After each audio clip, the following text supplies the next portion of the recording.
அனைவருக்கும் அடியணின் பணிவான வணக்கங்கள். உங்களை இந்த சேனல் வழியாக சந்திப்பதில் மிக்க மகிழ்ச்சி.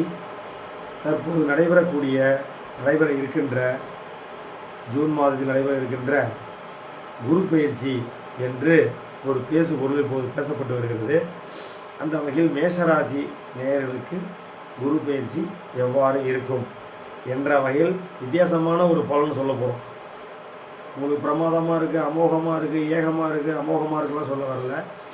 உங்களை வாய்ஜால வார்த்தைகளில் உங்களை கவர்ச்சி செய்ய அந்த வீடியோ இல்லை, உங்களுக்கு விழிப்புணர்வை ஏற்படுத்தும் விதமாக இருக்கும். எனவே இந்த வீடியோவை என்னுடைய குருநாதரை வணங்கி இறையை வணங்கி இந்த வீடியோவை சமர்ப்பிக்கிறேன். மேஷராசிக்கு குரு பயிற்சி எப்படி இருக்கும்? இந்த மேஷராசி என்பது காலபுருஷனுக்கு முதல் வீடு, சரிங்களா? அதனால் செவ்வாயுடைய வீடு. செவ்வாய் குருவுக்கு நட்பு. அப்போ இந்த குரு மேஷராசிக்கு 9ஆம் அதிபதி, இன்னொரு விருச்சிக ராசி செவ்வாய்க்கு 5ஆம் அதிபதி. ஆக குருவும் செவ்வாயும் நட்பு கோள்கள், நல்ல கோள்கள். தீய கோள்கள் என்ற லிஸ்டில் பார்த்தீங்கன்னா செவ்வாய் வரும், நன்மை தரக்கூடிய கோள் என்ற வகையில் குரு வரும். ஆனால் இதெல்லாம் ஒரு பொதுவான அமைப்பு. எங்கள் குன்றத்தூரில் இருக்கக்கூடிய உயர்கணித சாரஜோதிட தந்தை எங்கள் தேவராஜ் ஐயா அவர்களையும் இந்த நேரத்திலே நினைத்து பார்க்கிறேன். அடுத்ததாக நமது பேராசிரியர் திரு டி விமலன் ஐயா அவர்களையும் வணங்கி இந்த விழிப்புணர்வை ஏற்படுத்துகிறோம். கோச்சார பயிற்சி பொதுவாக உங்களை நிர்ணயம் செய்யாது. ஏன்னா மேஷராசிக்கு குரு இப்போ 4ஆம் இடமான சுகஸ்தானத்துக்கு போகுது அப்படின்னு சொல்லி பலன் சொல்கிறாங்க. வண்டி வாகனங்கள் வாங்க போகிறீங்க, உங்களுக்கு தாயார் அன்பு அதிகமாக கிடைக்கும், கல்வியில் சிறந்து விளங்குவீங்க. 4ஆம் இடம்ங்கிறது வித்தியை ஸ்தானம், ஏதாவது வித்தியை கற்றுக்க போகிறீங்க. 4ஆம் இடம்ங்கிறது நோய் தன்மையை நிலையாக வைத்திருக்கக்கூடிய பாவம் என்று அவங்களுக்கு தெரியாது. இருப்பதிலே ஒரு மனிதனை சொத்தை சேர்க்க வைக்கக்கூடிய இடம் 4ஆம் பாவம். உண்மையிலே பாவ ரீதியாக குரு 4க்கு தான் இருக்கா, உங்கள் லக்னத்துக்கு வேலை செய்யுமா? உங்கள் ராசிக்கு மட்டும் வேலை செய்யணும் இவ்வளோ சொல்கிறாங்கல்ல, வேலை செய்யாது. ராசியிலிருந்தும் குரு மாறுறதுலாம் உங்களுக்கு வேலை செய்யாது. உங்கள் லக்னம்னு ஒன்று இருக்கும், தலை வெளிப்பட்ட நேரம், எந்த ஊரில் எந்த மணிக்கு உங்கள் தலை வெளிப்பட்டதோ அந்த செகண்ட் நாங்கள் கண்டுபிடிச்சி அந்த லக்ன பாவ முனை டிகிரி உங்களுக்குன்னு அந்த அமைப்பு வேறு யாருக்கும் வராது.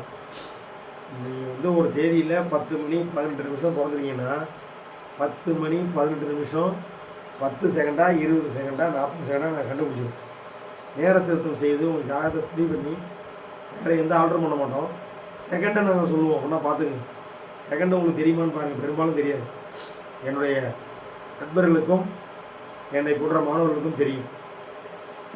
நீங்கள் ஒரு மணியில் பிறக்கிறீங்க, நிமிஷத்தில் பிறக்கிறீங்க, சரி, என்ன வினாடியில் பிறந்தீங்க அது நீங்கள் கேட்கக்கூடிய வினா கேட்குற நேரத்தை வச்சுட்டு நீங்கள் பிறந்த நேரத்தை நாங்கள் கால்குலேட் பண்ணுறப்போ ஒரு ஃபார்முலா இருக்குது. இப்போ நீங்கள் 7 மணிக்கு நான் தொடர்பு கொள்கிறீங்க வாட்ஸ்அப்பில், ஆய் சார்னு ஏதோ அனுப்புறீங்க, எனக்கு ஒரு கேள்வி கேட்குறீங்க ஏதோ ஒன்று, அந்த கேள்வி கேட்ட நேரத்தை வைத்துக்கொண்டு உங்கள் பிறந்த நேரத்தை கணிக்கும் பொழுது ரெண்டும் மேட்ச் ஆகும், ஒரு இடம் சந்திக்கும், அங்கே நிறுத்துவோம். அப்போ சில பேருக்கு 10 செகண்டு முன்னாடி கூட்டுவோம், 10 செகண்டு குறைப்போம், 20 செகண்ட் வரைக்கும் குறைப்போம். சில பேர் 30 செகண்டும் குறைப்போம், 30 செகண்டுக்குள்ளே குறைக்க மாட்டோம். முன்னாடிலாம் பார்த்தீங்கன்னா டிஜிட்டல் வாட்சி கிடையாது, இப்போ எல்லாம் டிஜிட்டல் ஓடிட்டுருக்கு. முன்னெல்லாம் குத்து வைப்பாக சொல்லுவாங்க, 7:20க்கு பிறந்திருக்கும் குழந்தை 7:15 சொல்லுவாங்க. இதில் நிறைய முரண்பாடு வந்துவிடும். எனவே இந்த மேஷராசிக்கு சுகஸ்தானத்திற்கு வரக்கூடிய குரு சுகங்களை தரும்.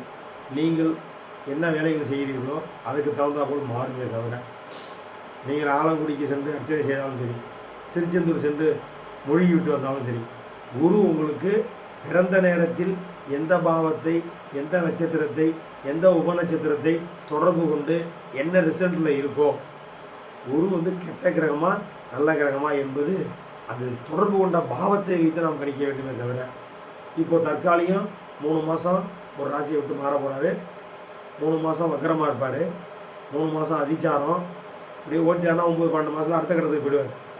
இதை வச்சு தயவு செஞ்சு மக்களிடம் பணம் பறிப்பதற்காக விழிப்புணர்வு இல்லாமல் நீங்கள் பேச வேண்டாம் என்று உங்களை அன்போடு கேட்டுக்கொள்கிறேன். இந்த ராசி பலன்லாம் நாங்கள் பேசுகிறதே இல்லை, பேசினா அது பொய்யா போயிடும். அதனால் உங்களுக்கு ஜனன ஜாதகத்தில் குரு எங்கே இருந்தது, அது இப்போது மாறும்போது ஒரு 5% வேணால் மாற்றத்தை கொஞ்சம் மாற்றோம், சரிங்களா? ஆனால் இந்த ஹீரோவாக இருக்கக்கூடிய தசையும் புத்தியும் தான் வேலை செய்யும். தசை என்பது வாகனம், ஒரு பஸ்ஸுன்னு வச்சுக்கிங்க, புத்திங்கிறது அதை உட்காந்து ஓட்டுற டிரைவர் பிரேக் அடித்தான்னு வச்சுக்கிங்க, பஸ்ஸில் உள்ள எல்லோரும் ஒரு முட்டிப்பான் படார் திடீர்னு. அதே போல் இந்த உட்காந்துருக்கிறோம் அந்த வாகனத்தை சரியாக இயக்கணும்னு வச்சுங்களேன், அது சரியான பாதையில் போகும். உள்ள பயணிகள் அமைதியாக தூங்கிட்டு நிம்மதியாக போவாங்க.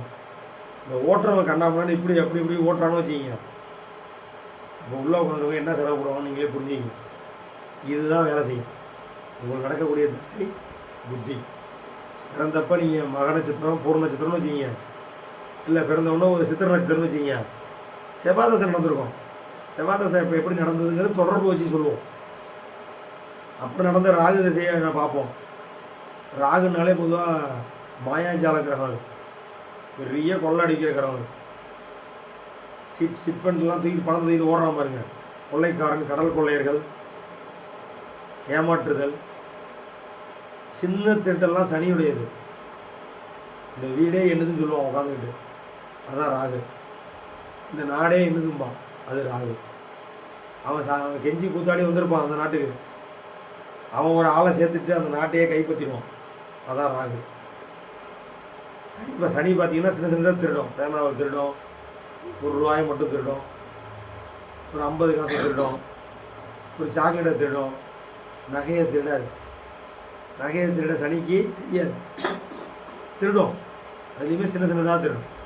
சின்ன சின்னதாக திருடுனா சனி, பிரம்மாண்டமாக திருடுனா ராகு.